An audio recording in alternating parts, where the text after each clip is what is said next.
Hey yo tout le monde, comment allez-vous? C'est Cinéman, on se retrouve sur la chaîne pour une nouvelle vidéo partage de la collecte.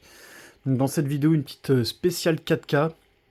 Donc il y a toujours plein de sorties, plein de trucs à chaque fois. Bon, pas évident de tout choper, mais en soi ça va, c'est plus raisonnable d'acheter les Blu-ray en 4K. Je trouve que les Steelbooks, je trouve il y a même beaucoup plus de trucs qui sortent en Steelbook. Après c'est peut-être moins en fonction de mes attentes, de ce que je recherche ou pas, peut-être qu'il y a moins de choses. Donc tous mes achats Steelbook des 2-3 derniers... que les Amaré 4K des 2-3 derniers mois. On va y arriver. Je vais commencer par tout ce qui est Blu-ray standard, quoi, et puis après Blu-ray avec fourreau. Donc on va commencer avec Zodiac, un film que j'ai jamais vu avec Jack Gyllenhaal, donc, et pas que. Mais celui-là, je l'ai jamais vu. Donc apparemment c'était dans l'état d'esprit de Seven, si je dis pas de conneries, ou un truc avec Seven. Tiré de l'histoire vraie du célèbre tueur en série et de la chasse à l'homme qui a inspiré Zodiac, est un thriller magistralement conçu du réalisateur de Seven et Gone Girl. Ouais, donc voilà, en fait c'est juste que c'est le réalisateur de Seven. Donc Zodiac, apparemment ça c'est bien. Donc j'ai jamais vu, donc je m'étais pris Zodiac.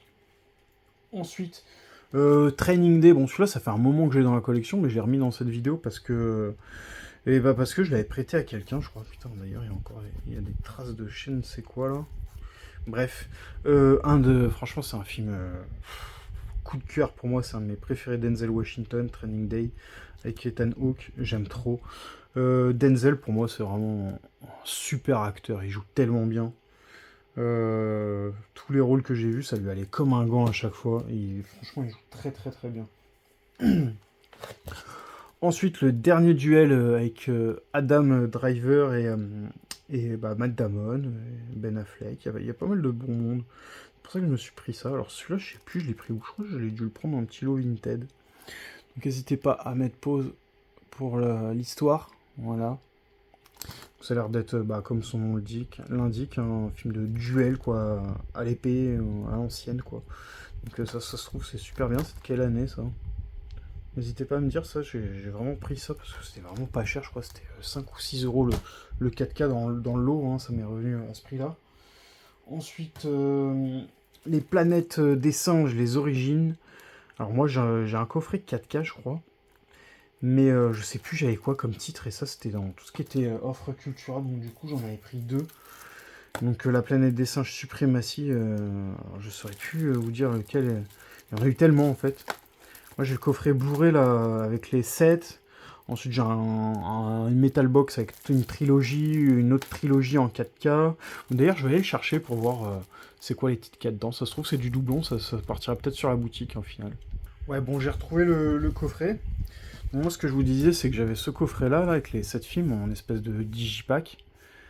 Et il y a quoi dedans? La conquête, la bataille... Ça c'est les anciens je crois. Ouais, La planète des singes 2001. Alors je sais pas c'est lequel le 2001. Et je pensais que je crois qu'il existe en 4K. N'hésitez pas à me dire en commentaire si je me trompe ou pas. La planète des singes. Je crois qu'il existe en 4K celui-là. Et en tout cas, il y a les origines, donc celui-là. Et Suprématie, il y a celui-là aussi. Donc bah voilà, en fait, je pense que je vais les garder. Mais normalement, j'ai une Metal Box et je sais plus si c'est du 4K ou pas. Et l'autre, c'est celui-là que j'ai. Donc La planète des singes Génération. Planète des singes de 68. Donc voilà, c'est encore un autre coffret, mais c'est pas du 4K ça. C'est 2001, les origines. Ouais, c'est du Blu-ray. Donc voilà pour ce que j'ai en gros de la planète des singes. Donc, mais je crois de mémoire que celui-là il existe en 4K. Et si jamais je le trouve en 4K, ces deux Blu-ray là, ils dégageront quoi. Je préfère garder les coffrets moi que les simples Blu-ray amarrés. Donc voilà pour la planète des singes. Ensuite, le comte de Monte Cristo. Donc en 4K. Alors celui-là j'avais dû déjà le présenter en Blu-ray, mais je crois que c'est parti à la vente. J'ai réussi à trouver le 4K. Parce que des fois c'est comme ça, hein, je trouve pas les versions que je veux, et puis au final je prends ce qu'il y a. Puis en vrai, vu que je les regarde jamais tout de suite, surtout les films qui m'intéressent le moins, donc ça peut rester pendant longtemps sous blister. Le Hook, alors celui-là, putain, je pensais l'avoir en 4K celui-là. Et en fait non, je l'avais juste en Blu-ray. D'ailleurs le Blu-ray est sympa avec un joli fourreau, j'ai hésité à le revendre en fait. Et vu que j'ai pas mal de trucs sur Peter Pan et tout, je me suis dit, bon, je vais peut-être garder le Blu-ray, quoi, en fait. Et en fait, je cherchais, du coup, quand j'ai vu qu'il y avait un 4K qui existait, je me commencé à le chercher sur Vinted et tout. Les mecs, ils vendaient ça 40 euros, 60 euros, j'ai vu. Je vais sur Cultura ou Fnac, je sais plus, il était à 18 euros, quoi. Donc je l'ai pris là-bas en 9 sous blister. Donc voilà, les gens, des fois, je sais pas d'où ils sortent leur prix. Bref. Ensuite, Glory avec Denzel Washington encore et Morgan Freeman. Putain, celui-là, je le connais pas. Celui-là, je suis sûr que ça doit être extra. Le Blu-ray coté pendant un moment, et puis c'est ressorti en 4K, quoi. Alors, je sais plus si c'est le prix où je l'ai payé, hein, 20 euros. Mais peut-être qu'il y avait une offre là-dessus, je sais plus. Je sais plus. L'histoire bouleversante du premier régiment noir à combattre pour le Nord pendant la guerre de sécession portée par Matthew Broderick, Denzel Washington, Cary Elwes et Morgan Freeman. Broderick et Elwes incarnent les jeunes idéalistes originaires de Boston qui dirigent le régiment. Freeman joue le sergent charismatique qui soude les troupes et Denzel Washington dans une performance récompensée par un Oscar. Ok, incarne l'esclave en fuite qui représente l'esprit indomptable du 54e régiment du Massachusetts. Ouais, ça a l'air top ça en vrai. Moi je suis fan de films de guerre là. En plus, ils en ont ressorti pas mal dernièrement en 4K là au moment où je tourne. Il y avait quoi? Il y a le Fury, Shooter, il y a eu plein de trucs. American Sniper, il y a eu Tu ne tueras point. Tout ça c'est ressorti en 4K, Steelbook et tout. Celui-là, je crois qu'il doit exister aussi un Steelbook, mais en tout cas, moi je l'ai pas vu. Pareil, ça, je crois que ça existe aussi en Steelbook, les Gator Watchers. Pour ça, je l'ai pris vraiment parce que c'était en promo, c'est vraiment pas le truc que je voulais me prendre, mais bon, pourquoi pas, ça se trouve, il est bien. Dans une forêt vierge de l'ouest de l'Irlande, Mina, une artiste de 28 ans, se retrouve enfermée dans un bunker avec 3 inconnus observés et emprisonnés par des créatures mystérieuses. Si c'est peut-être bien ça en fait. Je sais pas pourquoi je dis que c'est nul. Enfin, je dis que c'est nul. Moi, je dirais jamais d'un film qui est nul tant que je l'ai pas vu, hein. Je me fie pas au visuel pour les titres, je me fie pas non plus aux avis des autres, même si j'aime bien avoir l'avis des gens, mais je me fais toujours mon propre avis. Et n'hésitez pas à me dire votre avis pour le coup de Gator, parce que ça, je dis Watcher, je crois qu'il existe un steelbook, mais je l'ai pas repris, il était vraiment trop moche, je crois, le steelbook. Si je confonds pas, bien sûr. 2019, après la chute de New York, édité par Pulse Vidéo. Donc Pulse Vidéo, j'ai tous leurs titres, franchement, ils sortent des dingueries. Donc c'est vraiment cool. Alors des fois avec le fourreau, des fois sans le fourreau. Là pour le coup, il n'y avait pas de fourreau, je crois. À moins qu'il y ait un fourreau et que je l'ai loupé. Mais en tout cas, je l'ai même pas pris chez eux, celui-là, je crois. D'habitude, j'ai déjà fait des commandes chez eux, mais celui-là, je l'ai vu. Bon, je n'attendais pas la sortie en fait. Je suis tombé dessus au hasard en magasin. Et Sweeney Todd, le barbier, c'est quoi ça, le diabolique barbier. Alors putain, j'avais tellement d'attentes sur ce film, je l'avais jamais vu. C'est un Tim Burton avec Johnny Depp. Alors franchement, Johnny Depp, il a du charisme dedans. Enfin, je trouve les décors, je trouve le film bien foutu, mais j'ai tellement pas aimé en fait. C'est dommage parce que j'avais beaucoup d'attentes, je connaissais pas mal de gens qui me disaient ouais ce film il est top, c'est un de mes préférés et tout. Mais moi je pouvais pas, ça faisait que de chanter, limite il n'y avait pas d'histoire ou tu comprends rien de l'histoire, c'était un calvaire. C'est dommage parce qu'il y a du potentiel, les costumes et tout, tout était bien foutu, mais c'était pire qu'un Disney pour le coup. Ça m'a vraiment fait chier, hein, parce que celui-là j'avais vraiment beaucoup d'attentes. Boys in the Hood, un classique du film de gang, franchement, avec Ice Cube. Ce film est top. Voilà, j'ai rien d'autre à dire que c'est un classique à voir. Et à avoir dans la collecte surtout. Alors ça, ce qui est cool, c'est que je sais pas c'est quoi, comme peut-être édition italienne. Je l'avais pris chez un vendeur, d'ailleurs, qui m'avait bloqué quand j'avais voulu faire une offre. Il y a toujours des vendeurs cons comme ça, que tu leur fais une offre, ils te bloquent direct. Mais manque de peau, j'ai une femme et j'ai un deuxième compte Vinted et du coup c'est passé quoi, j'ai réussi à l'acheter. Comme quoi les gens sont cons. Bref. Et du coup ça j'avais réussi à le choper en 9 sous blister, forcément je l'ai déblisté, je l'ai revu en 4K top, super VF. Voilà. Donc ça je vous le conseille. J'ai chopé ça pas cher en plus. Ensuite, Miss Peregrine et les enfants particuliers, pareil, il existe plusieurs steelbooks pour celui-là, moi j'en ai un. Voilà, mais il y avait le Blu-ray dedans, ça c'est le 4K, c'est ressorti en 4K, plus Blu-ray. Top, franchement top ce film, avec l'actrice là, comment qu'elle s'appelle elle je sais plus son nom. Elle est où elle? Ah bref. Eva Green, voilà. Non, ça c'est bien, je suis content de l'avoir revu en 4K, ça me faisait plaisir. Ensuite, pour les Blu-ray amarrés, c'est fini. On va passer sur les fourreaux. Donc, la ressortie du Super Las Vegas Parano.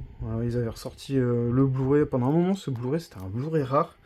Ensuite, il y a le Blu-ray qui a été réédité. Donc, c'est passé en prix normal, quoi. Voilà, les gens ont compris que ça venait d'être édité par l'atelier d'image, du coup. Et 4K plus Blu-ray, du coup, pour celui-là. Donc, la petite histoire pour ceux qui connaissent pas. Film complètement barré, déjanté. Las Vegas Parano. Monkey Man, pareil, ça j'avais en Blu-ray. Je savais pas si ça allait être bien ou pas. Et j'ai eu que des super retours sur ce film. Donc je me suis dit, bon, bah, tant qu'à faire, autant le prendre en 4K, pareil. C'est dans une promo, je crois, à 10 balles. Donc, Monkey Man. Ensuite, Mean Girls, ça j'avais pris dans le lot. Bah, je crois que j'avais dû le prendre avec l'autre, là, Dernier Duel. Mean Girls. Donc, putain, il est trop beau le fourreau. Le fourreau est top. Franchement, il est trop trop beau. C'est vraiment joli, hein, les fourreaux comme ça. Hein. Ça brille de partout. Le rose, il brille. Puis ils ont fait une belle cover. Donc, pour l'histoire, tac, je sais pas du tout ce que c'est. Ça, j'avais demandé à ma femme si elle voulait que je le prenne. Parce que le mec, il avait pas grand chose. J'ai dit, tiens, Mean Girls, peut-être une comédie. Une petite comédie, voilà. Donc, pourquoi pas, petite comédie américaine, si je dis pas de conneries. Peut-être que je me trompe. Voilà, donc Mean Girls. Ensuite, le Section 31 qui est sorti en Blu-ray et en 4K Fourreau chez nous. Donc moi j'ai pris les 4K Fourreau, pareil, magnifique. Les 4K Fourreau, franchement, ils sont magnifiques. Des fois, franchement, ils font des... En plus, souvent, t'as le Steelbook, le Blu-ray amarré, avec Fourreau et le 4K amarré avec Fourreau. Et souvent, les trois ont des visuels différents. Et des fois, je te jure, il y a des fois, ça peut être le Blu-ray qui a un plus joli visuel et tout. Alors celui-là, il y a un steelbook, mais il n'est pas sorti chez nous, j'ai pas compris pourquoi. Il est sorti en Allemagne, peut-être Espagne aussi, mais je crois le steelbook est trouvable sur Amazon France à 40 balles, il est trouvable sur Amazon Allemagne à 30 balles, pendant un moment il était même à 25 balles le steelbook 4K. Et t'as le steelbook Blu-ray qui existe avec le même visuel aussi, pareil, trouvable dans les mêmes prix, donc bon, autant prendre le steelbook 4K, je pense que je vais me le prendre. En tout cas, top. Donc je n'ai pas encore découvert cette série, mais il me tarde de la découvrir. Ensuite, La Nuit de l'Épouvantail, pareil, sorti chez BQHL, donc top éditeur pour moi. Dark Knight of the Scarecrow, donc de son nom original. Et c'est ressorti en Blu-ray plus, et en 4K Fourreau. Moi, je me suis pris le 4K directement. Dédicace à toi, Michel, qui voulait ce petit Blu-ray, voilà. Donc, ça devrait arriver dans pas longtemps. Peut-être que tu l'auras au moment où je regarde cette vidéo, où je tourne cette vidéo. Une petite dédicace à toi pour ta petite collection de slasher, parce que ça a l'air d'être du slasher apparemment. Et ensuite, Darl Invincible, là, je suis vraiment dégoûté parce que j'ai loupé le collector, il était épuisé, pas évident à trouver, après c'était 100€ sur Vinted et tout. Donc bon, moi ça m'intéresse pas de mettre 100€ dans un collector non plus, faut pas être fou, surtout quand les trucs viennent de sortir. Faut pas abuser, je suis pas un pigeon non plus, même si je dépense énormément. Mais il y a des limites à la connerie, comme on dit. Du coup, tac, la petite histoire, si vous voulez voir. C'est dommage, hein, parce que le collecteur, il avait l'air vraiment top. J'allais dire, il a l'air d'art, parce que j'ai vu le film, enfin, j'ai vu le titre d'art. The Beastmaster. Donc ouais, n'hésitez pas à me dire, vous, si vous avez bien aimé ça. Ça me fait penser à certains films que j'ai déjà vus, ça a l'air cool. Réalisé en parallèle de Conan le Barbare, Darl Invincible, mais profondeur mythologique et effets visuels satisfaisants. Ok, donc ouais, ça a l'air vraiment cool, faut que je regarde ça aussi. Et le Paddington au Pérou. Alors ça, bah, j'avais le coffret Blu-ray avec le 1 et le 2 que j'avais jamais vu, je crois. Puis bah, j'ai pris le 3. C'est pas des trucs que je voulais spécialement, mais bon, je me suis dit, bon, peut-être pour regarder avec les gamines, ça va être cool. Au final, on l'a lancé. C'est bien fait, mais ouais, c'est pas trop ma cam. J'étais pas trop fan, je crois. Je m'attendais à mieux. Je m'attendais à ouais, je sais pas, je m'attendais à un truc mieux en fait. J'étais un peu déçu de ce film. Donc, ouais, mais de toute façon, dans tous les cas, c'est pas trop ma cam, donc peut-être pour ça. Je sais même pas si mes filles, elles ont aimé. Voilà. Enfin, la dernière, j'en sais rien, je saurais pas pour le moment parce qu'elle est trop petite. Mais je crois que ma grande, je pense pas qu'elle a aimé. Et bah les gars, c'est tout pour cette petite vidéo, donc petite vidéo rapide de 4K, donc voilà, n'hésitez pas à faire votre petite sélection, vos petits films que vous avez déjà vus dans cette vidéo, et puis voilà, j'espère vous avoir fait découvrir des titres, et puis bah n'hésitez pas à me suivre, hein, si c'est pas encore fait, si vous n'êtes pas abonné, ou à Insta, vous pouvez regarder sur mon Insta, je publie pas mal de trucs. Donc bah je vous dis à la prochaine pour une nouvelle vidéo, ciao ciao.